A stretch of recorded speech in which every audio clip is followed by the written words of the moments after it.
morning all. Thank you Murli sir and Narayana Health City for inviting me. My talk is on mitral valve assessment, 2D and 3D T. So the lecture outline, I would like to stress on the mitral valve anatomy. Understanding the anatomy is very important for the mitral valve evaluation. In that I would like to talk about something about anatomic relations and annular dynamism and annular dimensions and leaflet morphology. Then I will touch upon nomenclature of the mitral valve. This is also very important for communicating with the surgeon. And echocardiographic orientations of mitral valve, how the Judy and views for the mitral valve using the Judy T and the mitral valve segmental analysis and the important measurements. And the advantages of 3D TE, especially the utility of biplane imaging for leaflet segment interrogation, and 3D mitral valve end-phase view for anatomic relationships, morphology of the leaflet, mitral valve function, and lesion detection. Okay.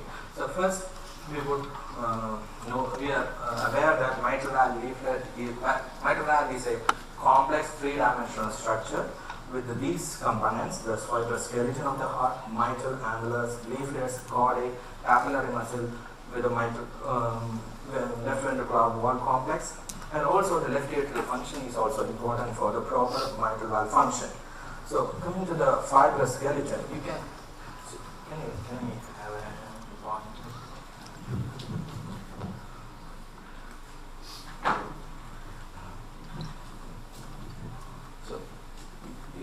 You can actually see the fibrous skeleton. This is actually holds the all four valves of the heart together. And if you closely locate the mitral valve, it is in close proximity with the aortic valve. Okay, so there is that's what we call is aortomitral continuity.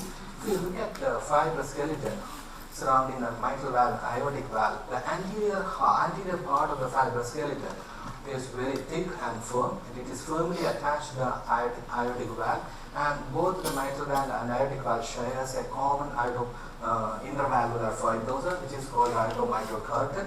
As the fibrous skeleton goes to the posteriorly, it becomes more thinner and it is mostly replaced by the muscular layer. This is the area where actually the posterior fibrous ring is deficient of the fibrous tissue. That's the area where it is more prone for dilatation. Now, coming to the mitral valve annulus anatomical relationship, as I told, this is the area where the aortomitral curtain is there. This is the mitral valve and this is the aortic valve.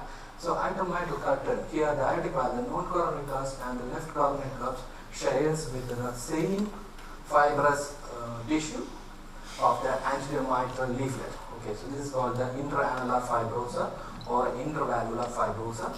It is bounded by two trigones. They are the fibrous cartilaginous body, the most toughest portion of the fibrous skeleton. Here is the right trigone, which is very close to the AV node and the bundle of his, very important area for the surgeons to avoid injury to the bundle of his or AV node during mitral surgery. On the left side, there is a left trigone here, and it is closely, and the lateral aspect of the mitral annulus in this side is usually associated, the left circumference is runny. Posteriorly, there is coronary sinus is associated with the posterior and annulus region. Okay, and we can see the anterior mitral leaflet and the posterior mitral leaflet. This is the anatomical relationship. On the top of this, left atrium and left atrial appendage actually sitting somewhat around anterolateral area.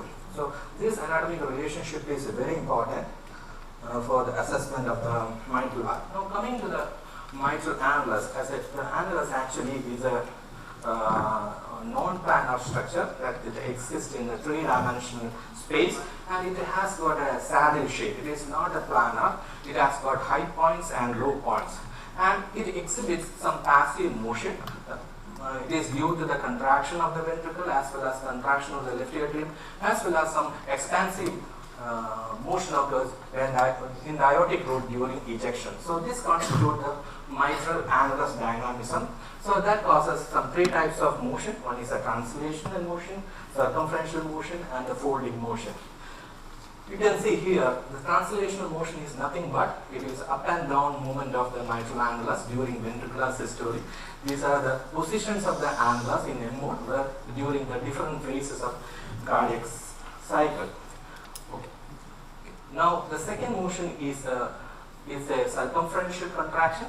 This is responsible by the contraction of the helical fibers in the LV base that leads to circumferential or sphincteric type of contraction that promotes the coaptation of the mitral leaflets.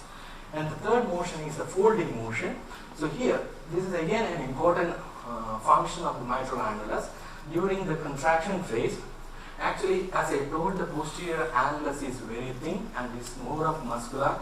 It tends to move more apically than the anterior annulus, which is more fibrous and firmly attached with the aortic valve. So there can be a discrepancy in motion. So in order to nullify that motion, actually the mitral valve folds in its the intercommissural axis. So there are two axes are there. One is the AnteroPosterior axis, which is situated at the high points, high levels of the mitral valve annulus, that are the highest points of the mitral valve annulus, and intercommissural axis, that is the lowest point of the mitral valve annulus. So when during contraction, that this folding motion actually deepens the saddle shape. This is very important for the competency of the valve. What happens when the deepening occurs? The ratio of the annular height is nothing but the difference between the high points and the lower points, and this height divided by the intercommissural diameter, that ratio normally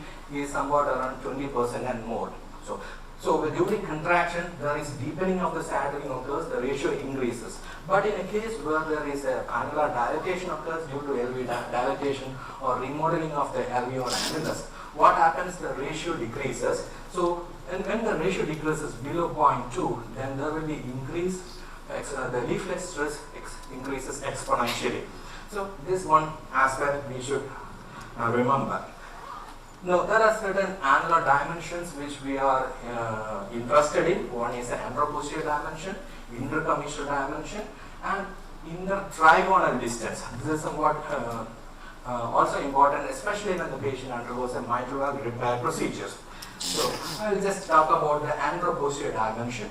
This is, as I told, this is represents a high axis of the mitral valve, and we can see this axis in a midi-esophageal long axis view. This is a very important view for the mitral valve assessment.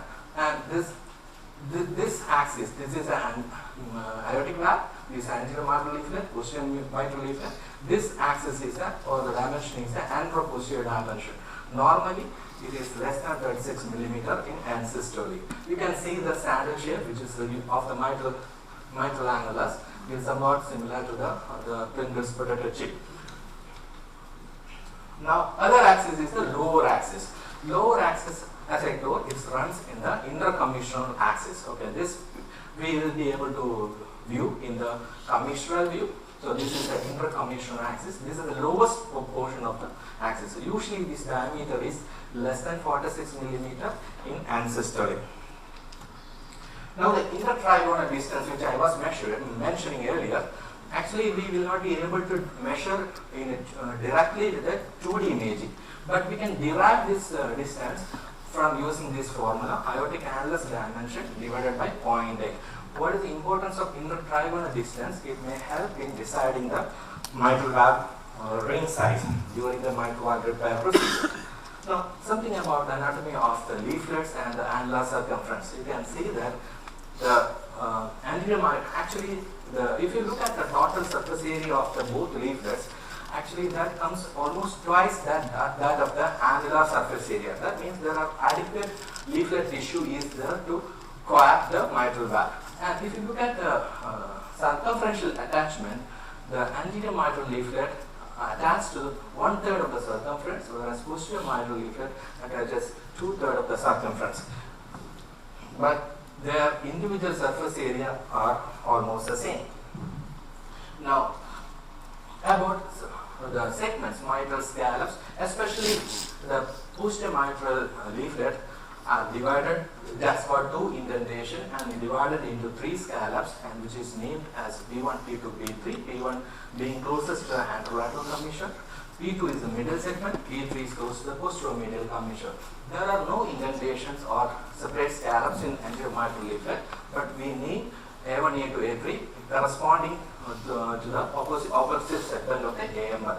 This nomenclature is very useful for communication with the surgeon. This is described by Carpentier, and world over we follow this Carpentier nomenclature.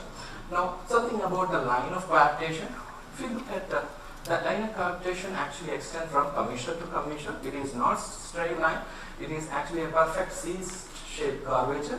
This is also important from the coaptation, and during mitral valve repair, surgeon actually try to restore this, actually we call it as a smile of the mitral valve, try to restore the smile in the mitral valve.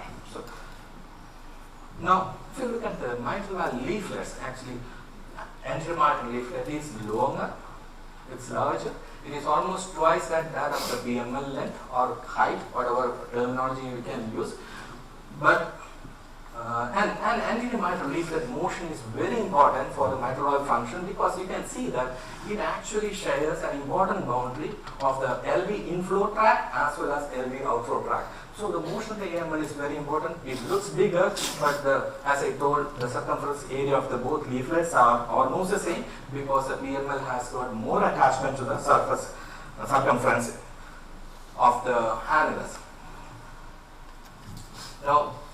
Now the integrity of the chords and papillary muscles are important for proper mitral valve function. LV remodeling and dilatation can displace the axial positions of the papillary muscle. That can cause a distortion, or the tethering on the leaflet can cause mitral valve dysfunction, as in the case of ischemic mark or a dilated LV.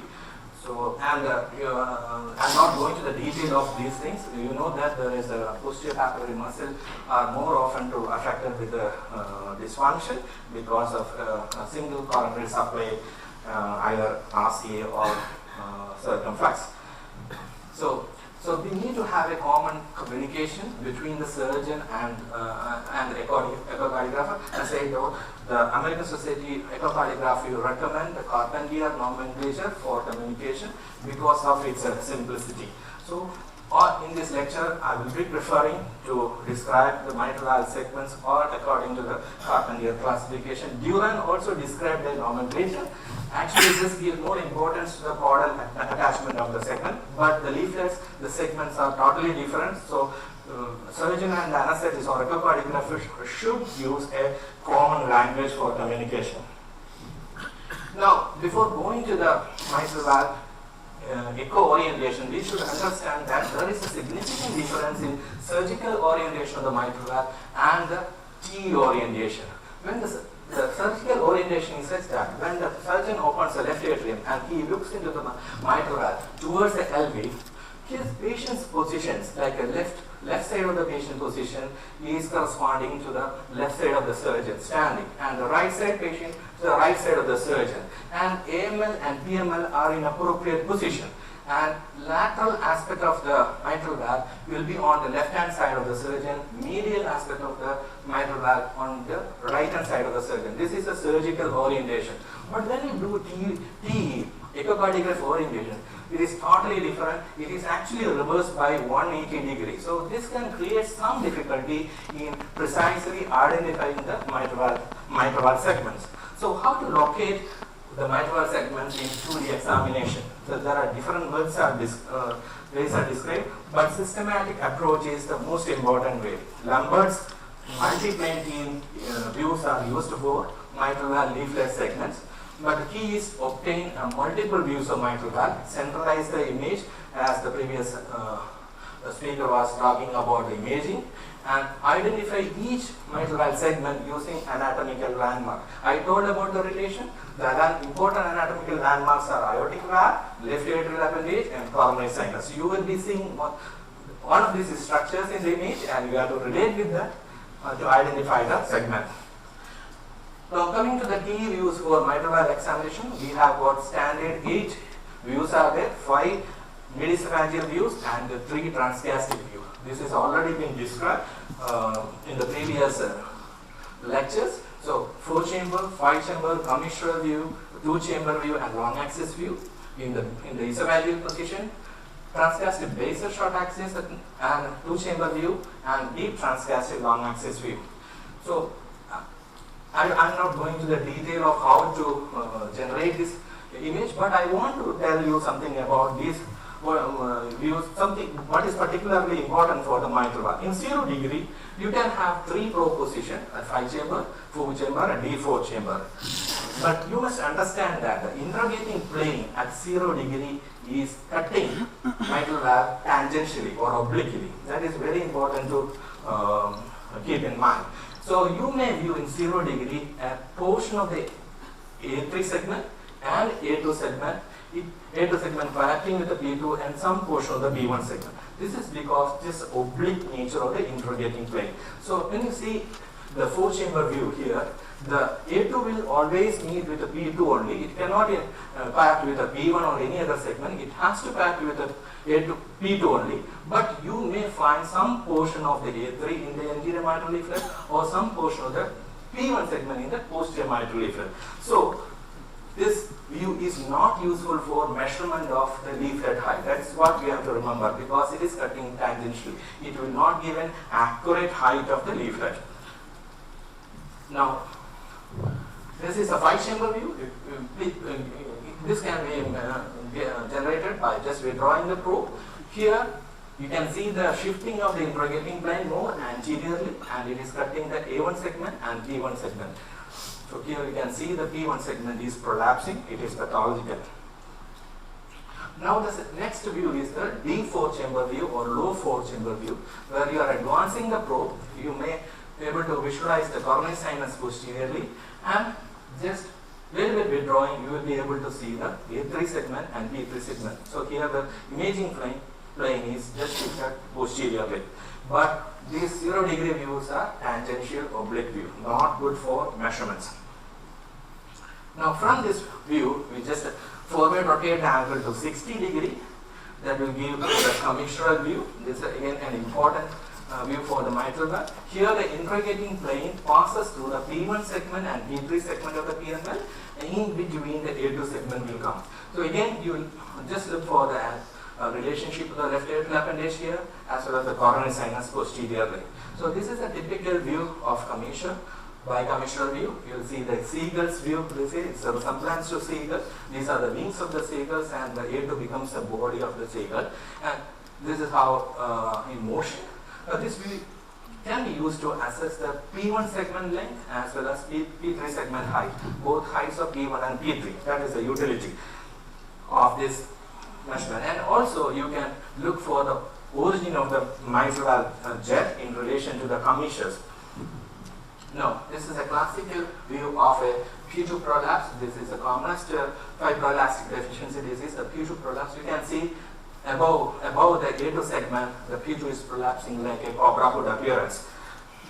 Now, from this view, 60 degree, you forward rotate the angle to around 90 degree, you will get the 2-chamber view. This is how, again, we know that 90 degree is perpendicular to the 0 degree, so it has to be cutting the mitral leaflet obliquely. Again, this is not a good view for measurement of the leaflet height, because you can see a series of segments will be cutting when it is interrogating at a 90 degree. So you may be able to see all the segments portion of the anterior mitral leaflet, and the A3 and P3 will be coapting. So here the anterior mitral leaflet you can see, and the A3 will be coapting with the P3. Please note the coronary sinus here. So this is a posterior relation. Some part of the left atrial appendage is seen. So this portion related to A1 segment. And again, I am telling this is a tangential view, not useful for measurements. Now the next view is, I may take some few more minutes. So this view is a mid-esophageal long axis view. Here the interrogating plane cuts the mitral valve as well as the aortic valve in the mid portion. Very important view for the mitral valve examination. You can see the entire length of the A2 segment and P2 segment here.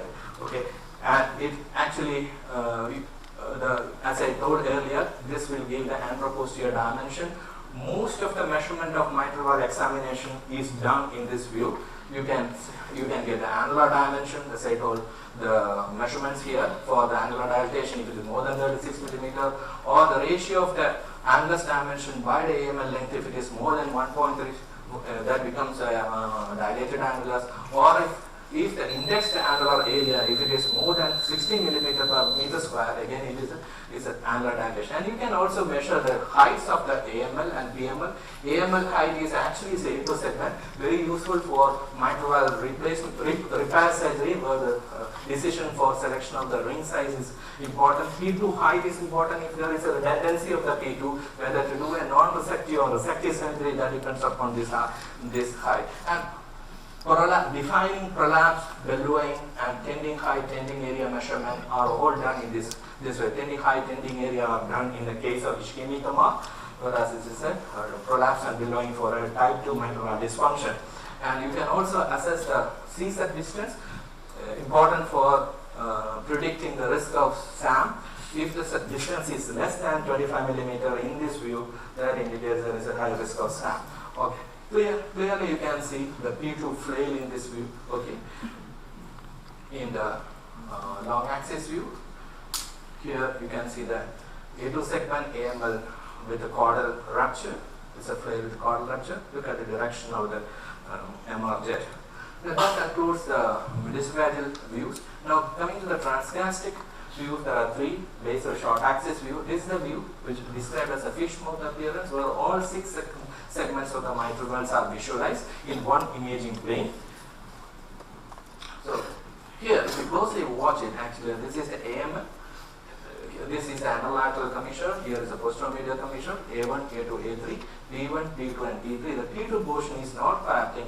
That's the area. When you put a color, that's the area it is leaking. So you can identify the origin or locate the MR jet in this view.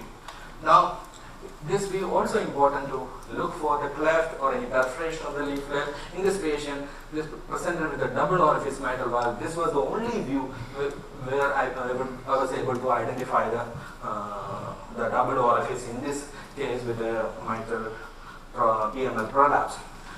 So coming to the next view is the two-chamber view. This is a 90 degree to 100 degree from the short axis, transgastric short axis view. You will be able to assess the subvalvular anatomy, where you can get the caudal length, caudal dysfunction.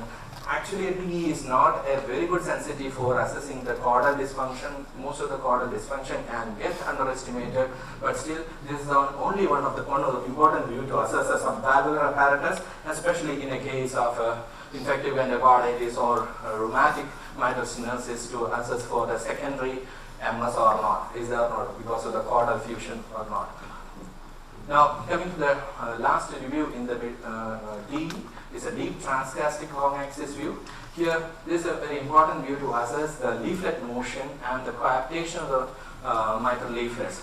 So, it may be very useful, especially in a patient with aortic valve pathology or classification or mitral angular calcification, that can show, that can actually throw acoustic shadow in the midi-sagittal position. So you make the image upside down, and that may keep the calcification area in the far field, and you can clearly look at the leaflet motion. This is a case where the mitral valve repair is done, the ring is placed. Now in this position, the ring is actually in the far field, so it is not interfering with the imaging of the leaflet motion as well as the coaptation depth of this repair procedure. So that concludes the 2D examination of the mitral valve. So please remember that out of these views, the commissure view, you will have low axis, long axis view is a high axis, and it is the most important view for measurement. Basal short axis will give all the segments. Other views, 0 degree and 90 degree are tangential and are be useful for measurements. Now, this era is era of 3D, and 3D imaging for mitral valve is very important. Why it is important? What are the benefits of adding an additional dimension to the mitral valve imaging? What are the benefits? Definitely there are some benefits. This is one of the aspects of the 3D imaging, simultaneous biplane imaging of the mitral valve. This is a unique 3D imaging. It permits a dual screen display. So this is a primary image which I kept in the 60 degree bicommissure view, and the secondary image will generally reproduce as in the orthogonal plane. But you have a secondary imaging plane which can be rotated in 180 degrees. So we will be able to see the secondary, you can actually generate secondary images from 0 to 80 degrees. So in this view, what I have done is that secondary imaging plane I kept along the P1 segment. This is a commissioner view. This is a P1 segment. Here is a P3 segment in between the A2 segment.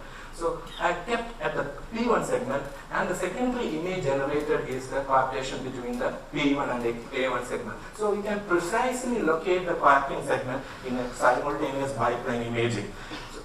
Here I have shifted the imaging to the A2 P2 level, so you can get the coaptation. Any structural defect of these segments can be seen in this view. Now I shifted to the P3 segment, so you can get the coaptation between the P3 and A3 segment. So it's a precise location of the structural defect can be done. You can apply color Doppler and again look for the origin of the MRJ, where it is originating, in which commissioner it is related to that. Then another aspect, as I told about the orientation, surgical orientation and echocardiographic orientation, they are different. When the surgeon looks at the mitral valve smiles at him. But when we look at the mitral valve using the echo, it actually frowns at us because we are looking from below upwards. Okay. So how to create a surgeon's view? So that is one of the biggest advantages of using the 3D imaging. You can actually rotate, 3D image rotate and to reproduce a surgeon's view. So it is very important, this advantage is very important for easy communication, easy identification of the anatomic structures. So again I am stressing about the anatomic relationship. So you can see the aortic valve in the top position and the dual position, and left atrial appendage here on the anterolateral position, and the coronary sinus seen here in the posterior position, and the dynamic motion of the mitral valve, you can see the AML as well as the PML. Now, another advantage of the 3D is you can actually rotate the image and see the image at a different angle. That is very important. Okay, so I just rotated the image in such a way that I am now concentrating on the mitral curtain. So you can clearly see the non-coronary cusp of the aortic valve and the left coronary cusp of the aortic valve sharing with the anterior mitral leaflets, the aortomitral curtain. Okay, this is the intra-aortic septum. So this is a non-coronary cusp here.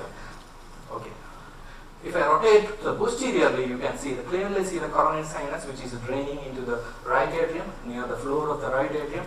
Again, this is the area where you can see the septal leaflet of the tricuspid valve here, and this is the area where the right trigone is situated, and so a bundle of his and AV nodal tissues are in the close proximity.